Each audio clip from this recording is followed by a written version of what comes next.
Buenas tardes. Damos la más cordial bienvenida al ciclo de conferencias virtuales Jueves Minero Estudiantil, evento dirigido a nuestros futuros profesionales y que tiene como propósito compartir experiencias e intercambiar opiniones relacionadas a la investigación e innovación tecnológica minera. El día de hoy nos complace presentar la conferencia Elementos estratégicos y su importancia en la industria, ocurrencia de níquel plomo y cobalto en las rocas básicas y ultrabásicas del complejo Marañón. A continuación, antes de esto, vamos a iniciar la conferencia con una proyección de video institucional.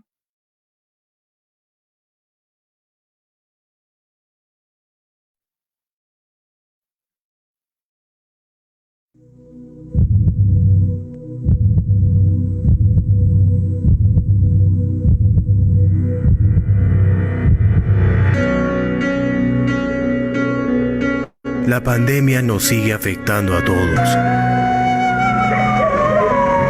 Las sirenas, las colas, los temores. Y cada vez falta más el dinero y la comida en las mesas de muchísimos peruanos. Mi familia está más unida que nunca. Pero ya no puedo ocultar mi preocupación. Por eso quiero volver a trabajar. A mi hijo le da miedo que me pase algo, y mi hija me regañó diciendo que los mineros nos creemos de fierro, que somos inmunes a todo.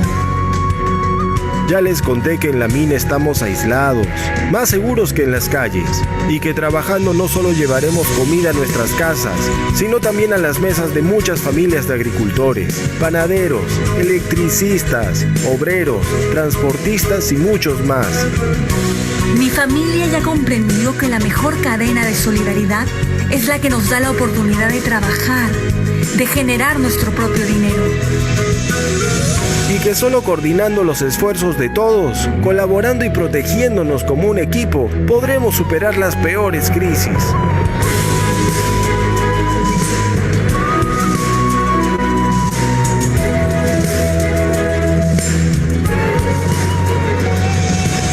Queremos aportar para recuperar la salud y economía en nuestras casas, en nuestras comunidades y en nuestro querido país. Porque hasta cuando parecemos derrotados, los peruanos encontramos siempre una manera de salir adelante.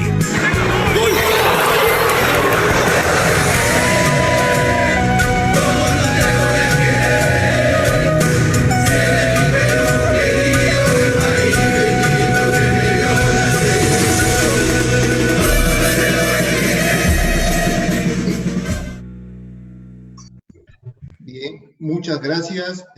Damos la lectura a la hoja de vida del expositor, el ingeniero Luis Quispe. Luis Quispe es un profesional de ingeniería geológica con experiencia en exploración de depósitos epidermales de baja e intermedia sulfuración, pórfido de cobre, molibdeno y escabio. Operaciones mineras, además de experiencia internacional en la exploración del pórfido de cobre-oro. Actualmente se desempeña como jefe del programa de metalogenia en Ingemet. Adelante con su presentación, ingeniero Luis Quispe.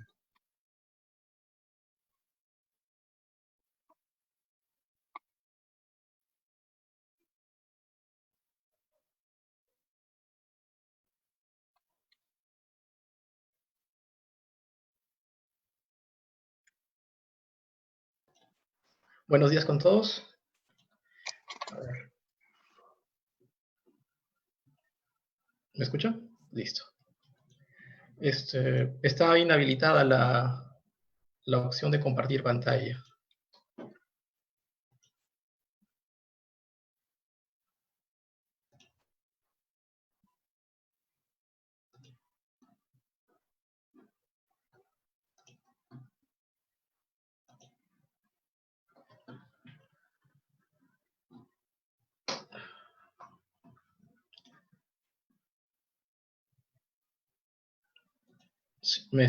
No puedo compartir la pantalla, la presentación. Está inhabilitada la opción. Ok, revisemos la parte técnica. Un minuto, por favor.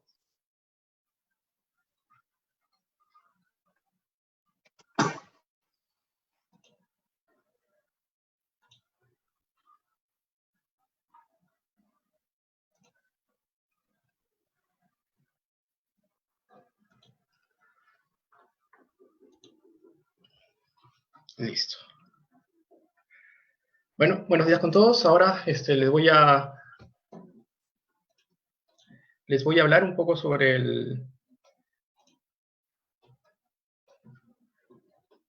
los minerales estratégicos y la importancia que estos tienen en la industria, ¿no?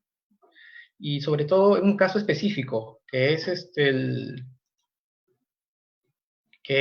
la ocurrencia de elementos como níquel, el cromo y el cobalto en las rocas básicas y ultrabásicas del complejo Marañón.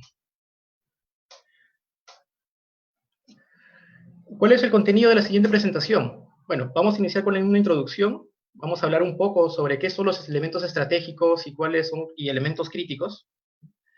Vamos a tocar también sobre la abundancia de estos elementos, del níquel, el cromo y el cobalto en la corteza terrestre. ¿Quiénes son los mayores productores de estos elementos alrededor del mundo? ¿Cuál es la aplicación de estos? ¿Cuál es la producción mundial? Y al contenido de estos elementos, estas ocurrencias de níquel, cromo y cobalto encontrados en la cordillera oriental. Vamos a hablar un poco sobre las características de las rocas en las que se encuentran, las características geoquímicas de las rocas donde se encuentran este tipo de elementos, y terminamos con unas conclusiones.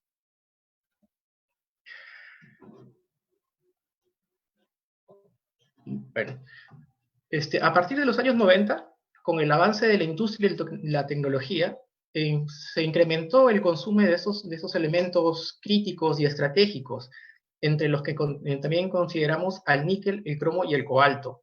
¿Por qué?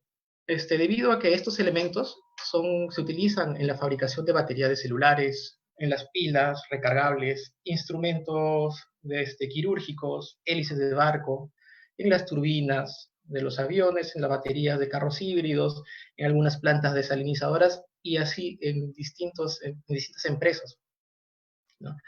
Además, debido a la dificultad de su obtención y que son una base de la economía de ciertos países, se tienen estos conceptos de elementos críticos y estratégicos que lo vamos a detallar un poco más adelante, ¿no? Bajo este contexto, el INGEMER el año 2018 llevó a cabo un proyecto llamado Estudio de los Elementos Estratégicos en la Cordillera Oriental, con el fin de encontrar áreas de interés económico de níquel, cromo y cobalto y elementos del grupo del platino, así como elementos de tierras raras y otros que puedan ser otros elementos importantes, e identificar estos nuevos targets para futuras exploraciones, ¿no? O sea, como bien sabemos, la cordillera oriental es una de las cordilleras menos exploradas del Perú y tenemos un potencial ahí por explotar. Entonces, ¿qué son los elementos estratégicos y los minerales críticos?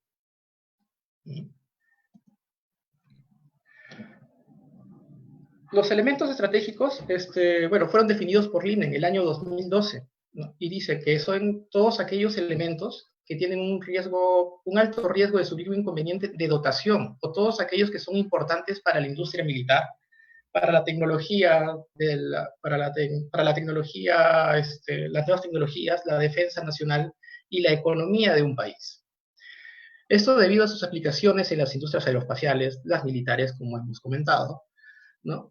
Y el desarrollo de la tecnología de punta, ¿no? Como bien sabemos, en los últimos años hemos tenido un incremento exponencial de la tecnología.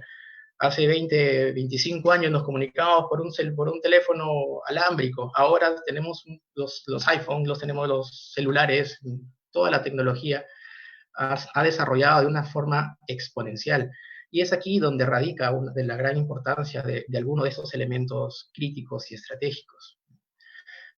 Entonces, además, como hemos comentado, y Liden también comenta, estos elementos son críticos, ¿no? y son significativos en la economía de un país. Entonces, bajo este contexto, Es de esperar que la lista de estos elementos críticos y estratégicos varíen alrededor de país en país. Sin embargo, hay algunos elementos que se mantienen constantes entre todos ellos, que son el cromo, el talio, el níquel, el neobidio, el berilio, el antimonio, wolframio, las tierras raras y el cobalto. Por otro lado, en el Perú, ¿no?, fueron definidos 11 elementos. Eso lo definió Acosta el año 2016 y considera para Perú elementos como el molibdeno, el hierro, el estaño, wolframio, cadmio, mercurio, bismuto, antimonio, selenio, indio y vanadio. Entonces, por ejemplo, acá tenemos algunos ejemplos, ¿no?, entre las actuales disputas que hay entre China y Estados Unidos, ¿no?, por estos elementos estratégicos, ¿no? E incluso la importancia que la importancia que tiene para Europa también estos tipos de minerales, de elementos, ¿no? Como podemos ver ahí en la parte inferior de la pantalla, tenemos la lista de algunos de ellos, ¿no?, entre los que resaltan el bario, las tierras raras, el rubidio, el tantalio, el renio, los elementos del grupo del platino, el cobalto, ¿no?, el cromo y el níquel, que vamos a ver en este caso. Entonces, ¿qué características tienen estos elementos estratégicos? ¿Y en qué se diferencian de los elementos críticos? Hemos hablado de dos tipos aquí, ¿no?, los estratégicos y los críticos. Bueno, los elementos estratégicos se caracterizan por ser de una reserva limitada, estar presentes en la industria militar, la industria aeroespacial, las tecnologías de punta, ser codiciados por los países, ¿no?, y tener un inconveniente en su dotación y ser de importancia para la economía. Entonces, tenemos ahora los elementos críticos, que se caracterizan por ser esenciales para la economía. Estos tienen el riesgo de sufrir alguna interrupción en el suministro, en el país de esos elementos. Y depende de las importaciones. O sea, un país no los tiene que buscarlos fuera, ¿no? Y son utilizados en la tecnología de punta. Entonces, ¿todo elemento crítico puede ser un elemento estratégico? Sí. ¿Todo elemento estratégico es un elemento crítico? No. Vamos a ver a continuación algunos ejemplos, ¿no?, de los países como Estados Unidos, China, y también sobre algunos elementos críticos para la Unión Europea a continuación. Como podemos ver, la Unión Europea hizo un cuadro sobre estos elementos, ¿no?, donde colocó todas las materias primas que importan. Entonces, entre los más resaltantes tenemos las tierras raras, livianas y pesadas, el magnesio, el neobidio, el cobalto, el wolframio, ¿no?, el rubidio, el talio. ¿Por qué? Porque tienen tienen riesgo de abastecimiento, de quedarse sin abastecimiento en un futuro, ¿no?, y son de importancia económica. Entonces, para Europa, estos elementos en la cuadrícula superior son los más importantes son los elementos críticos para Europa. En comparación de la importancia que tiene, por ejemplo, para Estados Unidos en China. Acá tenemos en el cuadro de la mano derecha, que para Estados Unidos tienen elementos importantes, son el antimonio, el indio, el bismuto, el cobalto, el zinc, germanio, potasio.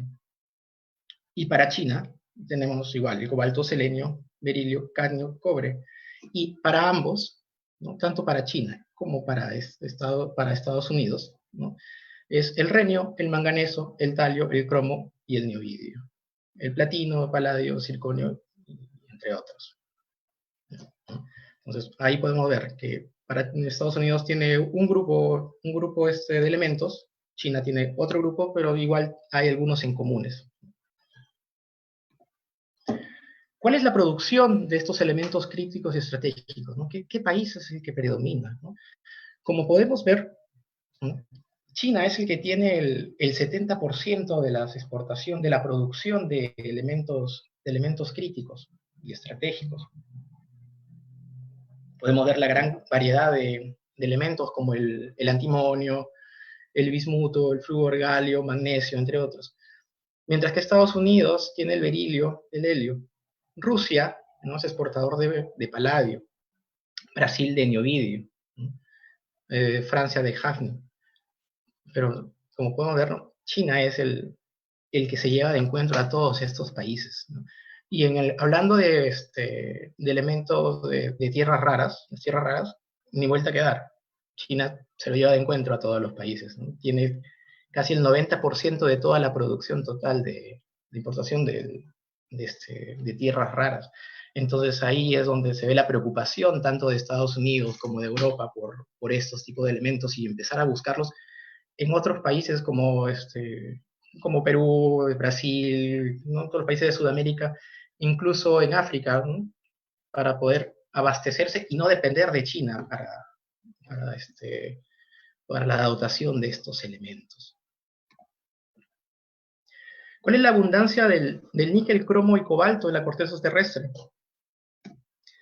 Como podemos ver, ¿no?, en la corteza terrestre el cromo, el níquel y el cobalto se encuentran en los puestos de abundancia número 21, 23 y el 30, ¿no?, siendo un promedio en la corteza terrestre del cromo, que son 102 ppm, ¿no?, el contenido de níquel de 84 ppm y el cobalto, ¿no?, de 25 ppm. Y entre todas las rocas que tenemos, a grandes rasgos, los basaltos son una de las rocas que tienen mayor contenido de estos elementos, en promedio, que vienen a ser, ¿no?, para el cromo aproximadamente 200 ppm, ¿no?, para el níquel 150 ppm y el cobalto 48 ppm. Hay que acordarnos bien de esas cantidades porque vamos a ver los resultados que hemos obtenido en las campañas de campo de los estudios realizados durante el año 2018.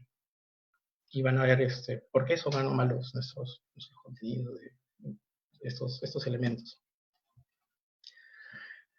Bueno, veamos quiénes son los mayores productores de níquel, cromo y cobalto en el mundo. Como podemos ver aquí, vamos a mostrar en verde todos los que son los productores de níquel, en azul de cobalto, y en rojo los productores de cromo. Entre los que resalta Sudáfrica como productor de cromo, con aproximadamente 15 millones de toneladas métricas al año. En lo que es el cobalto, con 64.000 toneladas métricas al año, tenemos al Congo. Y en lo que respecta al níquel, ¿no?, Indonesia es quien se lleva la mayor producción de níquel, con 400.000 toneladas métricas al año. Otros países resaltantes tenemos Cuba en el cobalto, Australia, Rusia, ¿no?, en cuanto al cobalto. En el níquel tenemos a Canadá, tenemos a Filipinas y Nueva Caledonia, que es una isla chiquitica ahí al costado de Australia. En lo que es el cromo tenemos a Kazajstán, la India y Turquía. ¿Cuáles son las aplicaciones que tienen estos elementos, ¿no?, en la industria, ¿no? ¿Por qué son importantes? ¿Por qué son codiciados por los países? Como podemos ver, el níquel tiene es importante porque esta es utilizada en las plantas desalinizadoras. Es utilizada también en la industria aeroespacial, sobre todo en la fabricación de turbinas, ¿no?, las turbinas de los aviones, en las baterías de hidruro de níquel, los catalizadores en la producción de petróleo, en las pilas recargables, las hélices de barcos, en los equipos quirúrgicos en la medicina, ¿no? Cuando uno quiere hacer alguna prótesis o algo, ahí está, ¿no? Tenemos para los instrumentos quirúrgicos, ¿no?, la importancia del níquel. El cromo, de igual manera, no tenemos para aleaciones, va aliado con el níquel, ¿no? Tenemos para la fabricación de estelita, fabricación de ladrillos refractarios, ¿no?, acabados cromados, para las pinturas, los colorantes de vidrios, para la industria del cuero y la obtención de catalizadores. El cobalto, al igual que el níquel, lo tenemos en la industria aeroespacial para la radiografía de la industria de metales, ¿no? Para detección de grietas en las tuberías, ¿no? En las tuberías de petróleo o en cualquier la otra industria que tenga este tipo de metodología. En los electrodos, en los electrodos de las baterías de litio-ion, en las fresadoras, aleaciones de acero, níquel y cromo, en las prótesis también, en las prótesis médicas, en aleaciones para imanes, en pigmentos para vidrios y como secante de pinturas. ¿Cuál es la producción de esta a nivel mundial y cuál es el precio de estos elementos? Acá tenemos la producción del níquel desde el año 1998 hasta el año 2019. Como podemos ver, la demanda de níquel a través de los años ha ido incrementándose, ¿no? Llegando a ser en la actualidad, ¿no?, aproximadamente de 2.3 millones de toneladas métricas al año. Y en lo que respecta al precio, ¿no?, actualmente se encuentra alrededor de los $12.700 la tonelada. Pero ese precio en algún momento, en el año 2018, tuvo un pico de $54.000 por tonelada. Y como hemos mencionado, los países, los principales productores a nivel mundial de este elemento son Indonesia, con 500.060 toneladas métricas de níquel, que viene a representar el 24.21% de la producción mundial. Filipinas, con 340.000, que viene a representar el 14.70% de la producción. Nueva Caledonia, con 210.000 toneladas, que viene a ser más o menos el 9.8%, y que es parecida a la cantidad que exporta Rusia. En cuanto al cromo, igual que el níquel, se ve, ¿no?, desde los años 1990 hasta la actualidad, hasta el año 2019, que son los datos que tenemos aquí compilados, viene teniendo un incremento en su demanda, siendo en la actualidad, ¿no?, de 35.100 kilotoneladas métricas al año. El precio del cromo, bueno, se comercializa como ferrocromo de alto contenido de carbono, ¿no? En la actualidad ha tenido una baja en el precio, pero está aproximadamente entre los $2.400 la tonelada métrica. Entre los países más importantes en su producción, como mencionó, está Sudáfrica, que tiene el 45.58% de la producción. Turquía, ¿no?, con 6.500 kilotoneladas, tiene el 18.52% de la producción. Kazajstán, con el 13.11%, y la India, que tiene el 9.92%, y representa el 3, con 3.500 kilotoneladas métricas de cromo. El cobalto, ¿no?, igual. Esto ha tenido una demanda una producción exponencial, ¿no?, desde los años 94 hasta el 2019, y con el precio tuvo picos en el año 2018 de $95.250 la tonelada métrica. En la actualidad se encuentra alrededor de los $30.000. Y entre el mayor productor del mundo, como hemos mencionado, está Congo, con 90.000 toneladas métricas. Rusia, con 5.900 toneladas, tiene el 4.35% de la producción mundial, y Cuba tiene el 3.61%, y Australia el 3.46%, ¿no? Entonces, aquí vemos, ¿no?, cómo ha incrementado la demanda a lo largo del tiempo de estos tres elementos. Pero ahora sí, centrémonos más en el Perú, en la cordillera oriental, ¿no?, que es donde hemos encontrado estos contenidos anómalos de cromo, de níquel, cromo y cobalto. Se hizo, ¿no?, en base a la base de datos del Geocadmín, dentro de las muestras de roca, ¿no?, estas actualizadas hasta el año 2019, ¿no?, se empezó a hacer se empezó a ver a qué tipo de rocas se encuentran asociadas estas anomalías. Como podemos ver en la línea de color rojo, ¿no?, que tenemos el promedio de la corteza terrestre.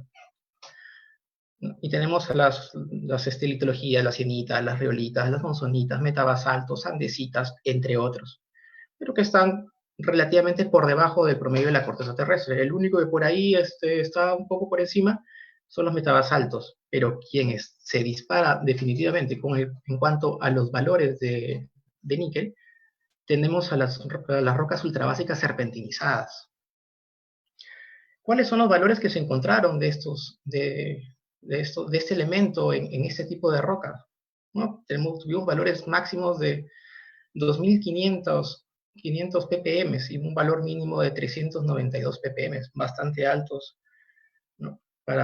Bastante altos para este elemento, ¿no? Y con una mediana de aproximadamente 1.900 ppm. Entre estas rocas nos podemos encontrar, en Jircán Guamalíes, en Rayo Machán, para ser exactos. Acá tenemos una muestra de serpentinita con los valores que presentaron de 4.900 ppm en cromo, en níquel 2.200 ppm y en cobalto 104 ppm.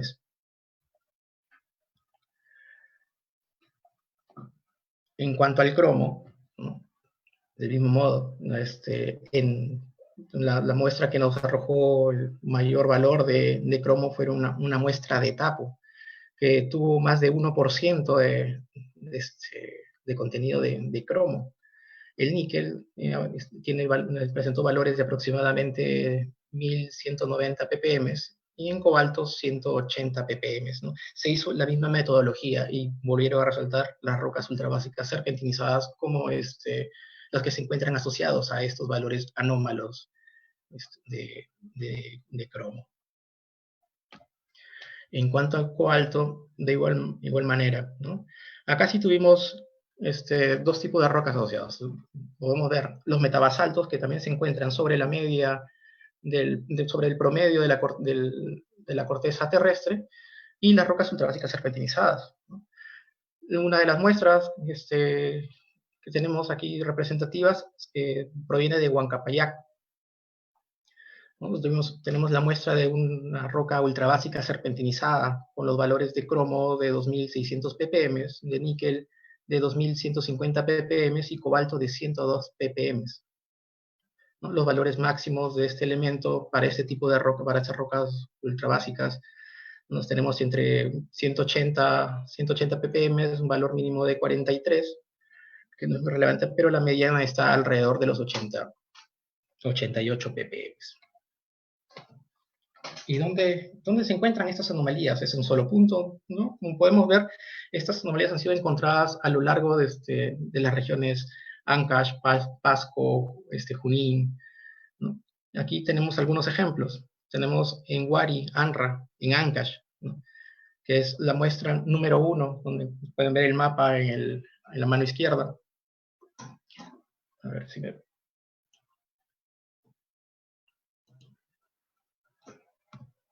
donde podemos ver.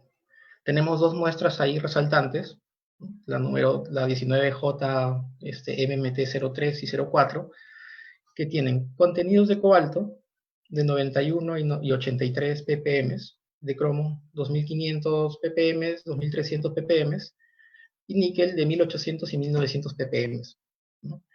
Igual, asociadas a estas rocas ultrabásicas serpentinizadas, ¿no? Tenemos acá la muestra. Por si acaso, esta data es data pública y pueden entrar al GeoCatMin del INGEMET. Pueden, con este código de muestras, chequear dónde está la coordenada, dónde se encuentra ubicada y todas las características y el resto de elementos de los análisis químicos. Es data 100% pública y la pueden utilizar como gusto. Acá tenemos en Huánuco otra muestra, ¿no? La muestra 19J09. Igual, valores de cobalto por encima de los 100 ppm, el cromo por los 4.900 ppm, el níquel por los 2.200 ppm, de igual manera asociados a rocas ultrabásicas serpentinizadas, ¿no? Inicialmente, en los estudios anteriores se habían identificado ese tipo de rocas en Tapo, en Huancapayac, ¿no?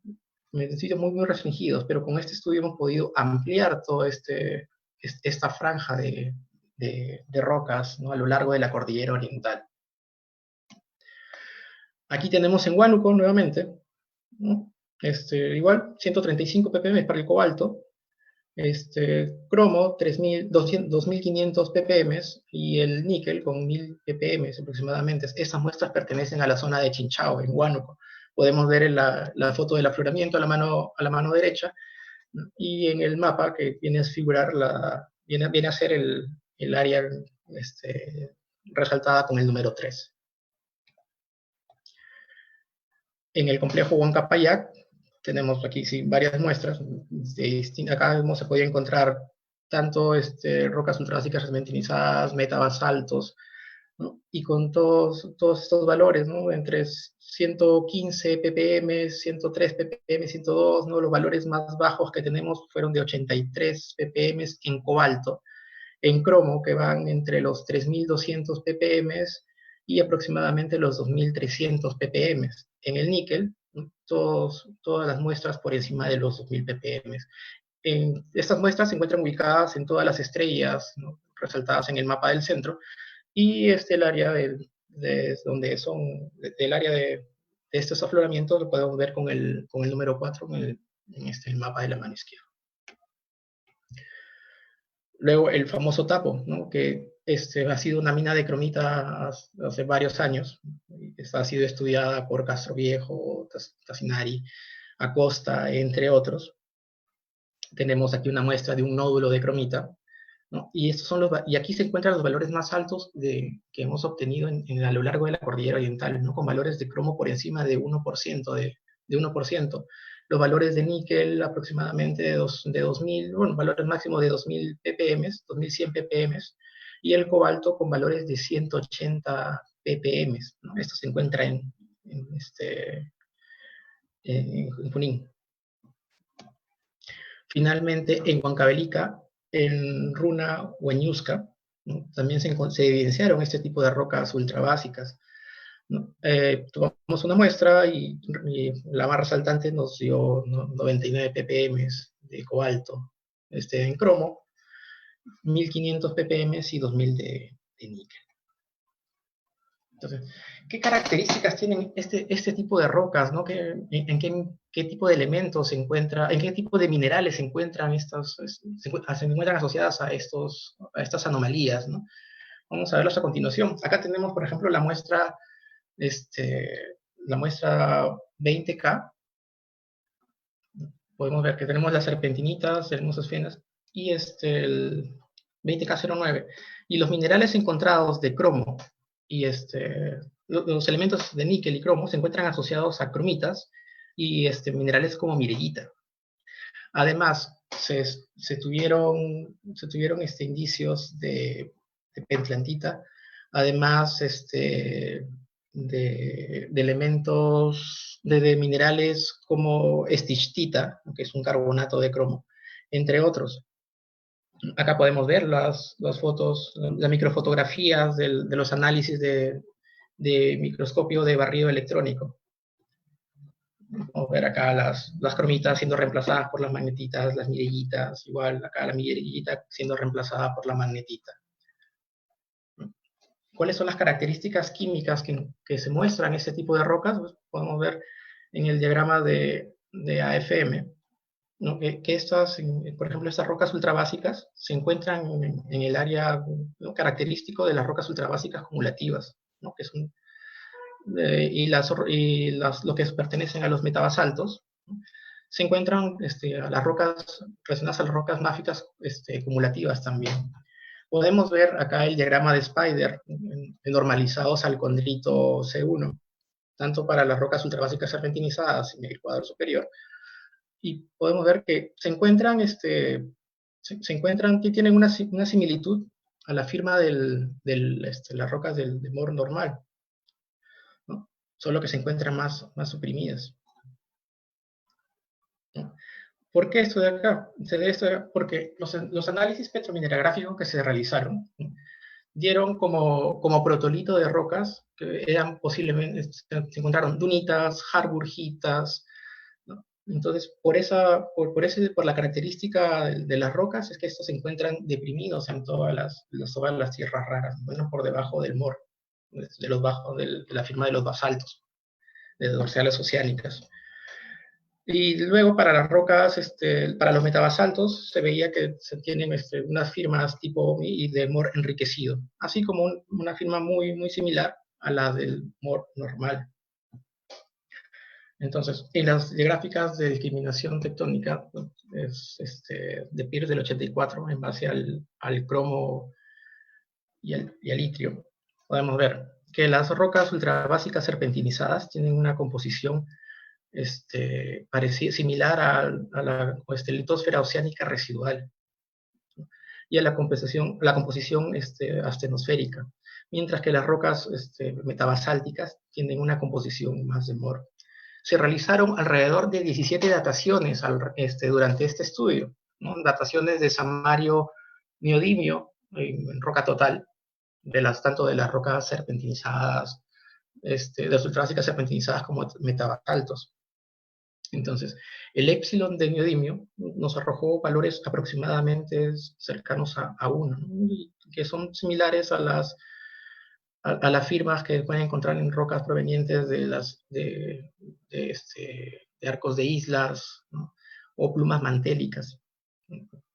Entonces, oye, pero ¿qué hace un magma, ¿no?, de este tipo, ¿no? De magma de dorsal oceánica, de composición ultrabásica en la cordillera oriental, ¿no? Vamos a ver acá en los datos geocronológicos lo siguiente. Estas rocas fueron datadas por Cassinari el año 2010, ¿no? Y igual por el método de samario neodimio. Estas dataciones las hizo en Tapo, para ser exactos. Entonces, ¿qué obtuvo de las dataciones?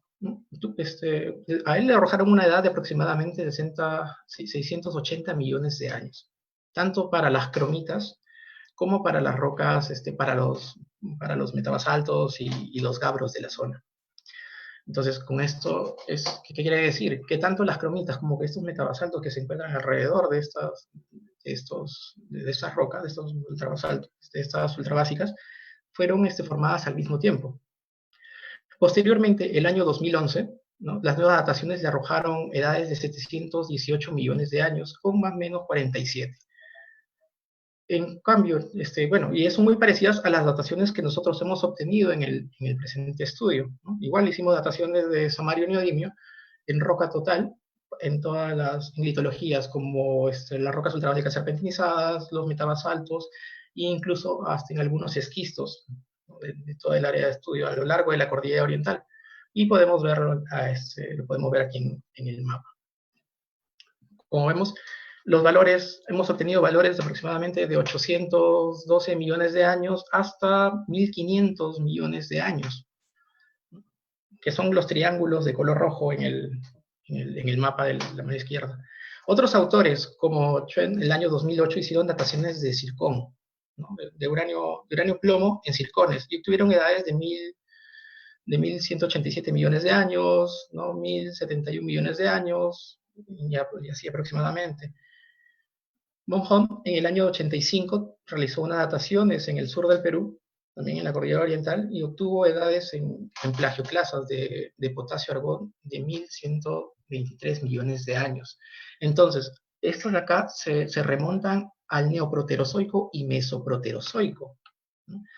Como podemos ver, las firmas isotópicas de neoidio y los ratios de estroncio nos está indicando que estamos hablando de un magma mantélico. Entonces, este tipo de rocas no solamente podemos así encontradas en Tapo, sino a lo largo de toda la cordillera oriental, como podemos apreciar. Y esto es importante porque nos abre una nueva ventana de exploración para este tipo de elementos. Y no solamente para el níquel, cromo y cobalto, sino también, como sabemos, los elementos del grupo de platino están asociados a estos tipos de rocas. Entonces, se abre una posibilidad de exploración por estos elementos, ¿no? esta configuración tectónica, ¿no? de una antigua dorsal oceánica, fue propuesta también por Acosta y Semper el año 2017, como podemos ver. Entonces, esta imagen la hemos tomado de la exposición del Proexflo del año 2017. Ahí también está, es data pública. Bueno, entonces, como conclusiones, ¿qué podemos recalcar? Que estas rocas ultrabásicas serpentinizadas y de estos metabasaltos se encuentran muy relacionados a lo que es la mineralización de cromo, níquel y cobalto. Además, que estas fueron originadas fueron originadas de un magma mantélico, como hemos visto las firmas, posiblemente de una antigua dorsal oceánica, o un arco de islas, posiblemente. ¿Qué más? Podemos concluir que esta configuración que se ha podido observar de los afloramientos, ¿no? nos puede abrir una ventana de exploración para este tipo de yacimientos. Y que podemos empezar, además de productores de materias primas, de los commodities, ¿no? clásicos del oro, el cobre, la plata, entre otros, también podemos empezar a exportar otros elementos, ¿no? importantes y estratégicos para otros países. Muchas gracias, eso es todo.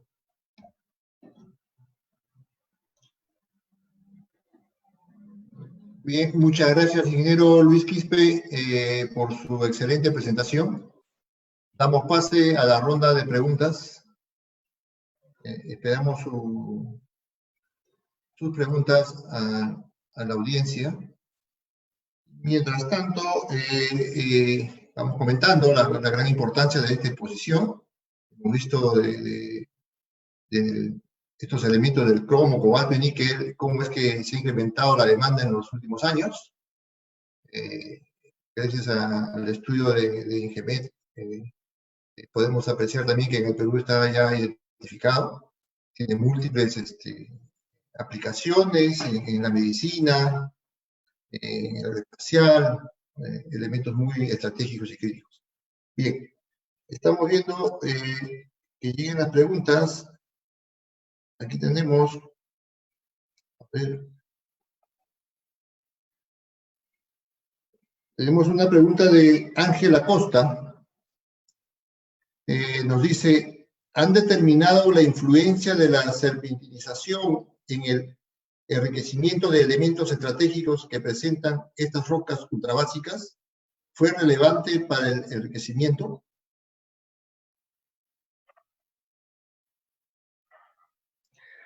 Bueno, sí se pudo evidenciar la serpentinización. Es aproximadamente, bueno, quien hizo más estudios acerca de este evento fue Tassinari, incluso Castroviejo, ¿no? Ellos, si no me equivoco, si mal no recuerdo, este evento de serpentinización fue totalmente posterior y lo ponen que tuvo lugar aproximadamente hace más de 500 millones de años.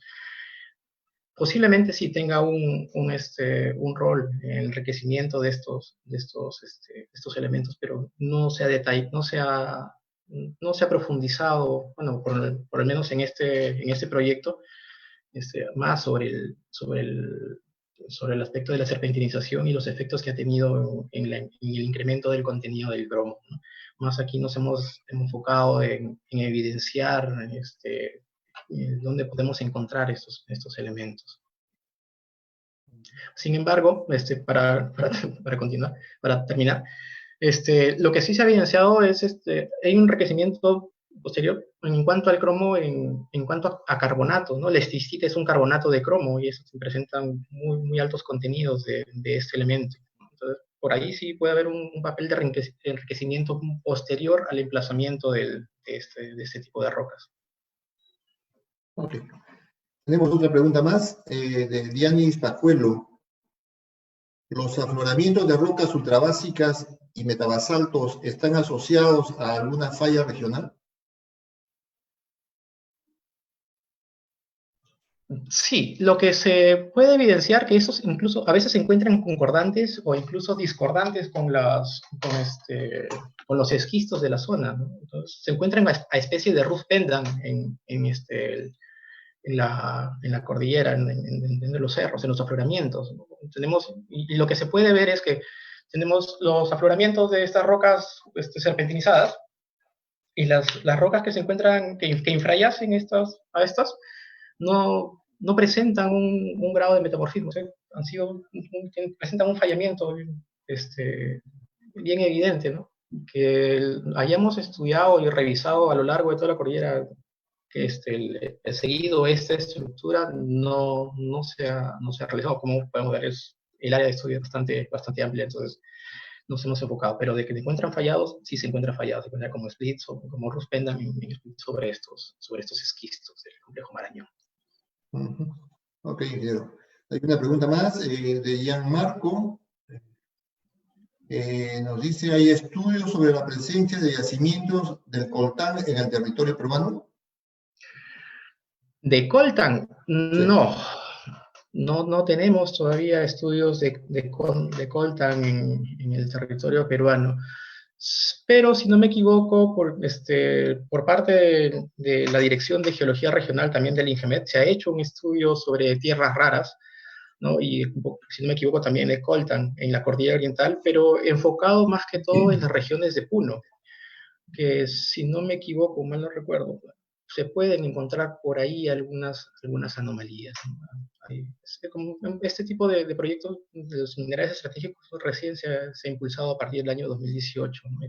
Y tenemos para continuar, o sea, recién hemos iniciado prácticamente con estos estudios.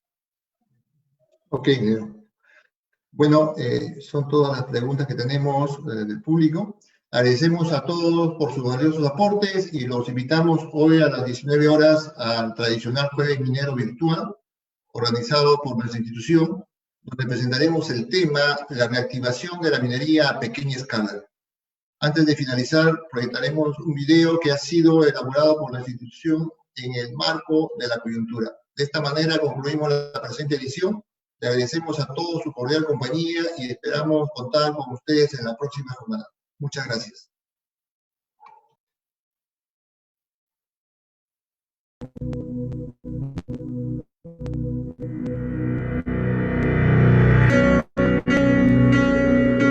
Todos los peruanos tenemos que esforzarnos, actuando con precaución y responsabilidad para contener la pandemia y salvar vidas en las distintas regiones del país. Los mineros trabajamos en aislamiento natural, con una sólida cultura de prevención y en ambientes controlados que reducen al mínimo la posibilidad de transmisión del coronavirus. El sector minero invierte mucho esfuerzo en nuestro desarrollo personal y, especialmente, en garantizar nuestra salud mediante capacitaciones y protocolos certificados. En la minería formal, la tasa de enfermedades respiratorias y el índice de ausentismo por enfermedades infecciosas están muy por debajo del promedio nacional, y los trabajadores mineros están comprometidos con el cumplimiento disciplinario de una serie de medidas para obtener el pase de ingreso a mina. Examen médico completo, evaluación médica minuciosa, durante la estadía en campamento, uso de mascarilla y equipo de protección, estrictas normas preventivas, distancia física,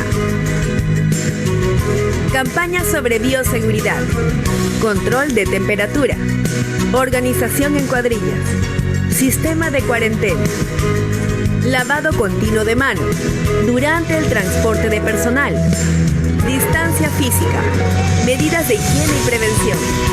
Nada como continuar trabajando con precaución y responsabilidad.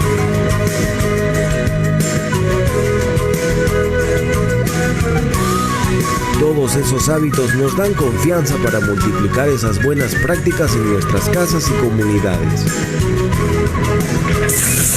Con la certeza de que todo lo aprendido te ayuda a mantenerte sano y salvo, así como a quienes más quieres en el mundo.